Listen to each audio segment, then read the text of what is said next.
Sometimes I just want to not want. My achievement drive was killing me and my ability to actually live.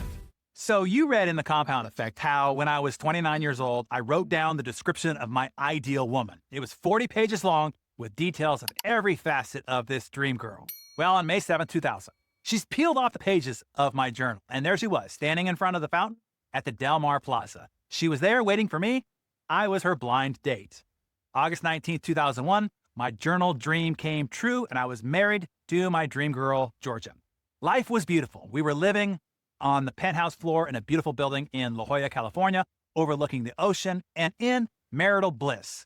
A couple of months into our marriage, we were walking on the beach that's in front of our building. It was a glorious fall evening. The sun was setting. The weather was perfect. It was warm with just the slightest crispness of fall in the air. I remember as we walked, I was looking up at the houses that cascade off the hillside there. They are just magnificent.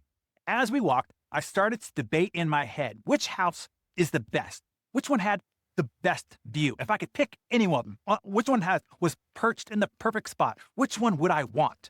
The further we walked, the more anxious and frustrated I became. I started even getting mad. Why didn't I have one of those houses yet? Why wasn't I playing at a big enough level to afford one of those houses yet?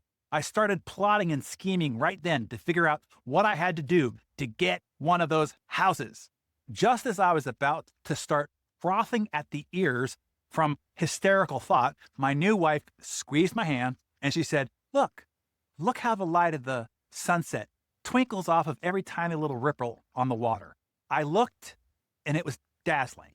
There before me was one of the most spectacular sunsets you've ever seen. And here I was walking hand in hand on the beach with my new bride while this magnificent sunset is happening right before me. And I'm too consumed with the scheme of getting one of those houses on the hill to even notice.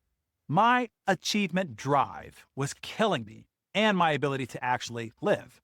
I stopped us in our tracks and I turned to Georgia and said, sometimes I just want to not want.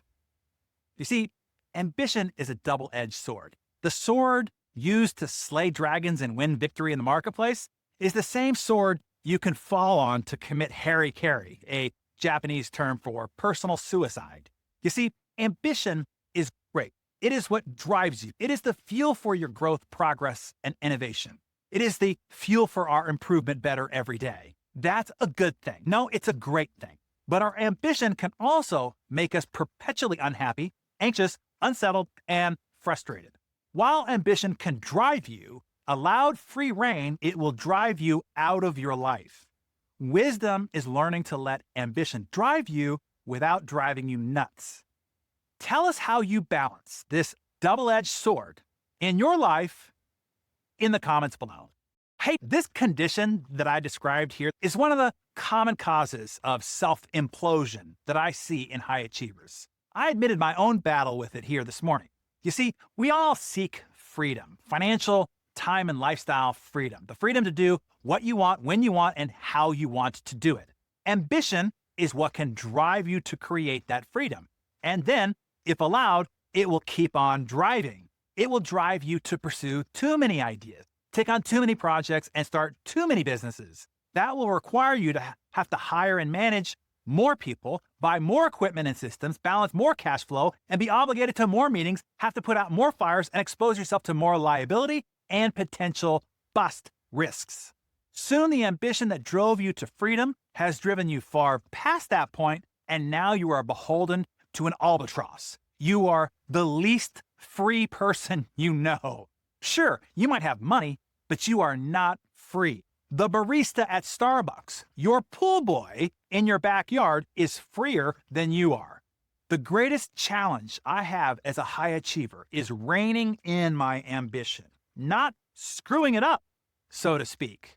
My challenge isn't lack of drive, as I doubt it is for you either. It is restraint. It is learning that delicate balance between drive and achievement and time freedom and lifestyle.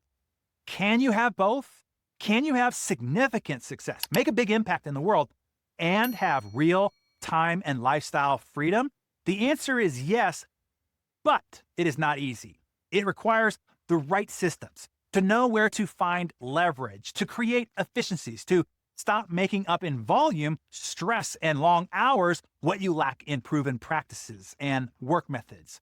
After spending 25 years up close with the most successful people in the world, and particularly seeing how those who had both of those did it, how they had massive success and stress-free and a flexible lifestyle, I discovered how they operate is very different than how I once operated and how I bet you are still operating.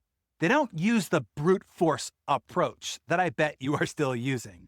The insane productivity system was the detailing of those instructions and methodologies. Only a few of the right strategies properly applied can multiply your results and significantly reduce your stress and time obligation. It is how I, a kid born into dysfunction, no particular genius, with only one semester of college to his credit, achieved the life and lifestyle I have now. And you can too.